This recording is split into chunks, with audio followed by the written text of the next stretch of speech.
আসসালামু আলাইকুম ভিউয়ার্স। আমি রিগান কম্বোডিয়া থেকে।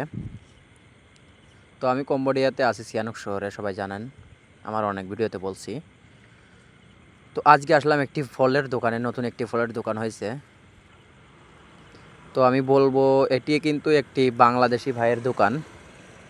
এটি এক বাংলাদেশি ভাইয়ের ফলের দোকান। সে ফলের দোকানটা করছে, সে আমাকে বললো ভাই আমার ভিডিওটা করেন। তো এইখানে দেখতে পাচ্ছেন দুইটা মেয়ে, কিন্তু এরা তো কম্বোডিয়ান, একজন কম্বোডিয়ান একজন চাইনিজ। এদেরকে বেতন দিয়ে রেখে সে ব্যবসা করে। আমার এক বাংলাদেশি ভাই, সে অন্য কাজ করে। তো এইটা দেখতে পাচ্ছেন আপেল, এগুলো অনেক জাতের আপেল আছে।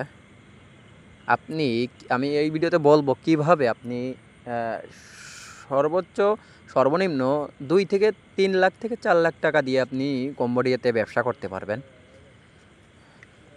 তো আর কি কি কাগজপত্র লাগবে এগুলো বলবো।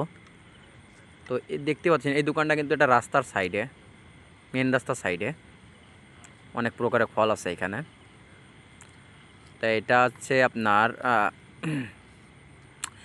এই যে মেন রাস্তা, এটা কিন্তু রাস্তার সাইডে, একদম রাস্তার সাইডে। কত টাকা খরচ হতে পারে আপনার একটি দোকান নিয়ে ব্যবসা করতে গেলে, নতুন লোকের কী কী কাগজপাতি লাগে সেটা বলবো।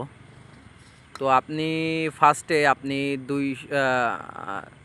3 লাখ থেকে 4 লাখ টাকা হলে আপনি একটা ব্যবসা করতে পারবেন। আপনার ঘর নিতে লাগবে সর্বোচ্চ, এই ঘরটা নিতে লাগবে $500, অ্যাডভান্স সহ নিতে লাগবে $1000।